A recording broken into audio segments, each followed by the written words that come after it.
welcome to another exciting, episode of the super awesome game review show. I am your host, Nick Silviano, and today's game we're reviewing is Yoshi's Woolly World for the Nintendo Wii U.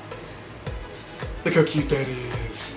Look how cute that game is all made out of yarn and 30-yard balls, and it's so awesome, it's so excellent. Oh yeah, I think I love this game. Oh, it's so much fun. So one sunny day, Yoshi and his buddies are just sitting around minding their own business and everything until that douchebag Kamek decides to show up and say, hey, I'm going to take all you guys and turn you into yarn balls. Apparently this is a world where everything is made out of yarn, and they're very well aware of that fact for some reason. I don't know how that works, but hey, I guess if the people in Paper Mario know they're made out of paper mache, why can't the people in Yoshi's World, in Yoshi's World know that they are in fact made out of yarn? So Kamek, like I said, shows up, decides to steal a bunch of Yoshis, turn them into yarn, and take off with them. Because why? I'm guessing because he's an a-hole, I don't know.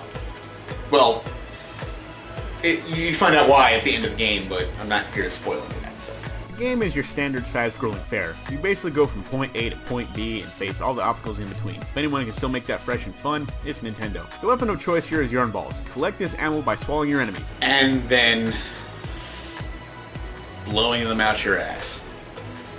Seriously, that's where Yoshi's weapons come from. Is that cool ass. Is Yoshi male or female? I mean, did anybody ever discover this? I mean, do we know for sure? I mean, I know Nintendo said that that for toads they're like asexual, which I think is bullshit because of Toadette, but that's a topic for another time. But seriously, Yoshi, male, female? Is it like that Jurassic Park thing where they start out female but they can turn male? Is it that certain type of lizard that can decide to change its sex whenever it wants? I mean, seriously, did Nintendo ever cover that?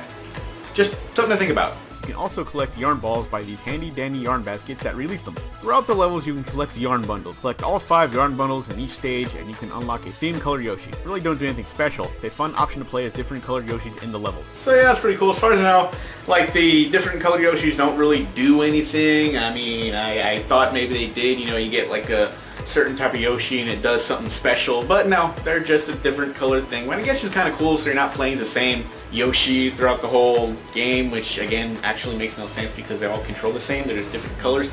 I guess it's some way to give you some kind of neat variety in the game. It's not too bad, and of course you can unlock other special colored Yoshis by using, yeah, I'm pretty sure you guessed by now, amiibo. That's right. You buy amiibos and you get like, you know, if you put like the Mario amiibo, you look in the back and you look at the Mario, you get like a Mario themed Yoshi, or you get like a Samus themed Yoshi, which would actually be cooler if like the Samus Yoshi actually shot the laser beam or whatever, but yeah, that's not going to happen. But yeah, so the game has amiibo support. Yay, we're all happy about that. I guess some people are. I don't really give a crap. Stages hardly felt repetitive for me.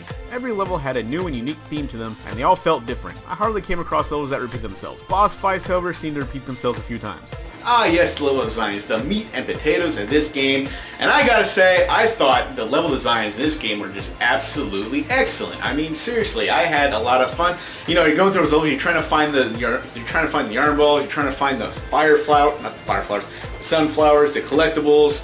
You know, you're trying to get all the stamps that are in the level. I think like when you go through the level, you can get like a certain number of stamps in the level, and you find those just throughout.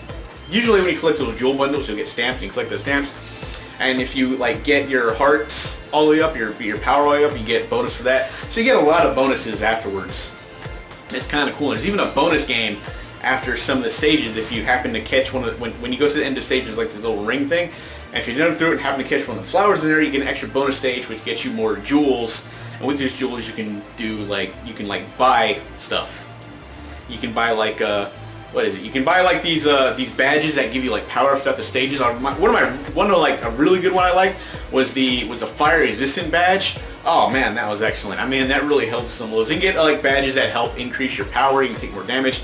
You can have a badge where that little yarn dog thing follows you out the whole stage. It's really cool. There's a lot of neat stuff you can get with these jewels, especially with the badges. Also, it's kind of neat that you can actually, throughout the game, these badges are actually, there's a time in the game where you can use a free badge. You know, you can use the badge, and it's like, hey, yeah, free whatever. So you don't have to use the jewels that you collect to pay for this badge. You can just use it free. It's really excellent. I thought it was a really cool gameplay mechanic, and if you want to play dangerously and not use them at all, you have that option too. You know, just some things to make the game or the levels more fun or easier to you if you want to play it that way. The game also has a co-op mode where you and a friend can team up and take on the levels. It's a nice feature, but it would have been better if Nintendo implemented an online co-op mode. Oh well, maybe one day. So yeah, I mean, a lot of games are doing the whole just online co-op, and I don't know why Nintendo is being so against that. Maybe they don't know how to do it, or you know, maybe they're afraid you're going to team up with somebody who's going to yell at you, but you know, that's just a thing that's going to happen. You have a mute button or whatever like that. But seriously, I think games like this, you know, when they make these multiplayer Mario games, they should definitely have an online co-op mode.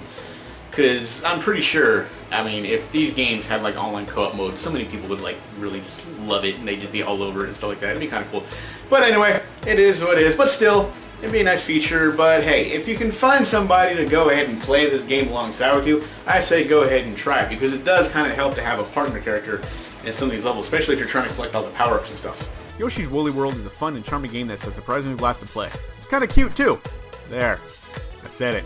So yeah, Yoshi's Woolly World, a pretty decent game actually. I really enjoyed this game. I didn't think I'd get into it as much as I did. So I think, some fun little Yoshi game, a bit of a distraction, but I actually thought it was kind of addicting. I sat there and played that game and I was like, man, shit, this game is pretty good.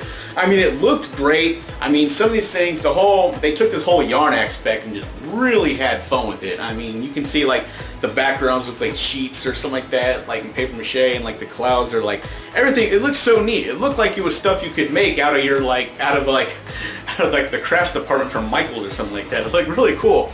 I thought it was really good the way they did these things, and they really did look like, as much as they could, actual like yarn. I don't know why that seems so exciting, but it was a really neat feature, and I just think they put a lot of time and effort into this game.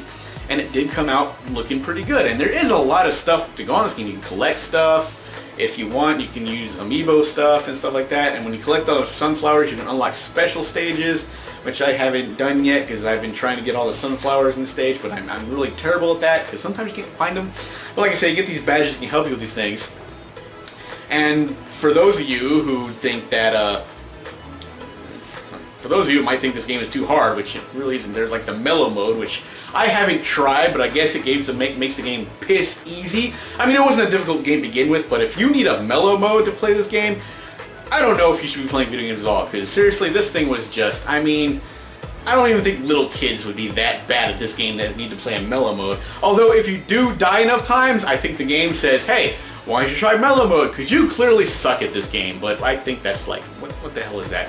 And it's not a particularly long game. It's kind of, it's a very short game. Some might argue it's not worth the price. And yeah, I guess you could say that. I mean, if you really want to play this game that badly, then go ahead and buy it. But I guess some people could probably wait for a price drop. But you know, that's a pain in the ass to do because you know Nintendo just loves doing those price drops on their games. Because you know, Zelda Skyward Sword for the Wii totally isn't still $50. So yeah, I know. Really? But yeah, other than that, it's a pretty decent game. It's a lot of fun. I'm not gonna say there's a lot to do, but it'll keep you busy for a while. Although if you just run right through, it's gonna be a pretty short game. So it's not bad. It's a very good game. I enjoyed it. I think you will too. Some people might be put off by the whole cutesy, colorful thing. You're like, I'm not playing the game. I'm too mature to play that game. That's how people sound to me, by the way. But anyway, enough of that. You should definitely try this game if you have a Wii U. And like I said before, I know that number is dwindling. But seriously, for those of you who still hold out or still holding out on a Wii U, or still have one, still holding on to your Wii U, go ahead and try this game. It's definitely good. I'm going to go ahead and give it a B. It's definitely a solid platforming game. It was a lot of fun. It kept me busy. If you get that co-op mode going, you have a good time with that too. There's a lot of good shit happening in this game, and I think a lot of people would actually enjoy this more than they would want to admit. So this has been another episode of the Super Awesome Gamer Show, and I will see you next time.